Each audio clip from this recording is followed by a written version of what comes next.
Paying the rent. It can mean new students for growing feet or for medical needs.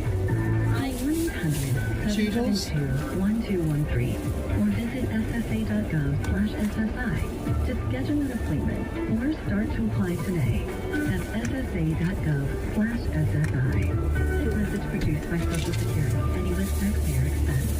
Late afternoons continue on 680 KFEQ and 95.3 FM St. Joe.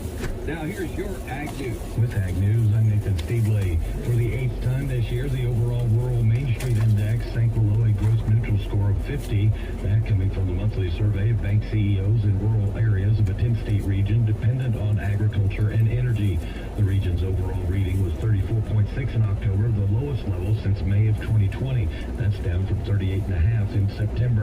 Weak agriculture commodity prices for grain producers continue to dampen economic activity in the 10-state region, said Ernie Goss of Creighton University. While tariffs are producing higher economic volatility, 72% of bank CEOs say President Trump's approach toward Chinese trade is about right. For the 17th time in the past 18 months, farmland prices slumped below gross neutral.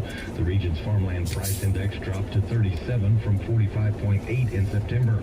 Farm loan delinquency rates rose from a very low 1.1% in June of this year to 1.6% in October. Data from the USDA said that inspections of soybeans and corn for offshore delivery declined week to week, while wheat assessments increased during the week ending on November 20th. Soybean inspections were reported at almost 800,000 metric tons. That's down from the 1.21 million tons expected during the previous week. That's also well below the 2.12 million tons assessed during the same week last year.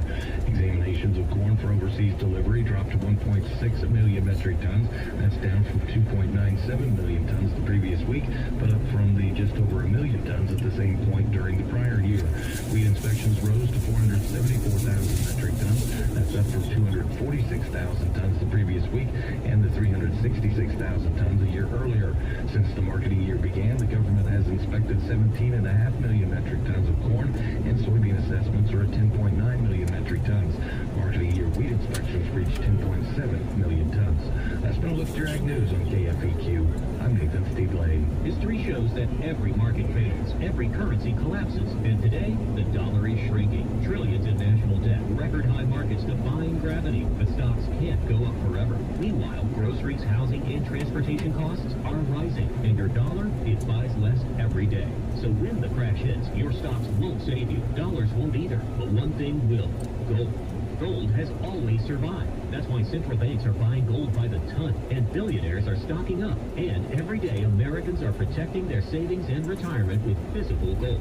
Don't wait for the headlines. When the panic starts, it's too late. Call Lear Capital now at 800-957-GOLD to get your free gold investment kit and protect your wealth with real physical gold. With over $8 billion in trusted transactions and thousands of 5-star reviews, Lear is your trusted source. Call now and also get up to $15,000 in bonus gold with a qualified purchase. Call 800-957-GOLD. That's 800-957-4653.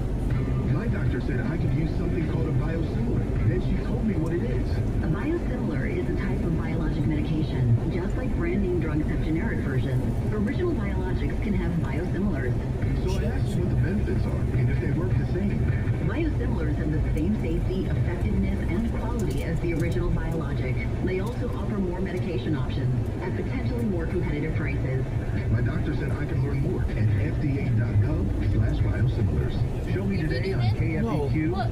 Join host Bill Pollock and his dynamic team every weekday from 8 a.m. to 9 a.m. as they uncover the heart of Missouri.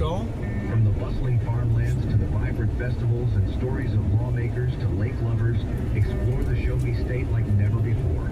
With a spotlight on fitness experts and food adventurers, there's never a dull moment. Discover Missouri's best-kept secrets only on Show Me Today. I'm Brett Martin with the Friday Journal.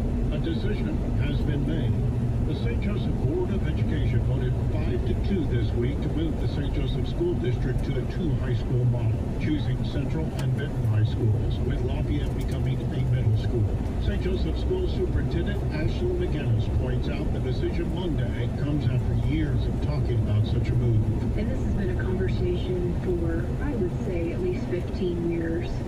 We've went through the PAC process, if you remember that, community engagement piece, I believe in 2010, and that took place in 2021. The Vision Forward wrapped up their sessions December of 2022 with an action plan that was presented to the board, and in that there were some steps for us to take as a district.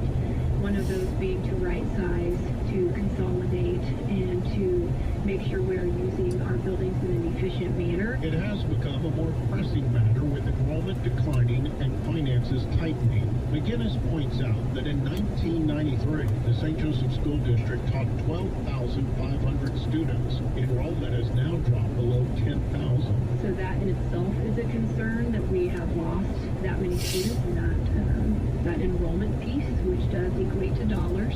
With the change, staffing will have to be reduced. Director of Human Resources, Mark Farrell, expects to be able to trim staff through attrition, with some having to shift to new roles. I think it's unrealistic that we can sit here and say we know how they feel.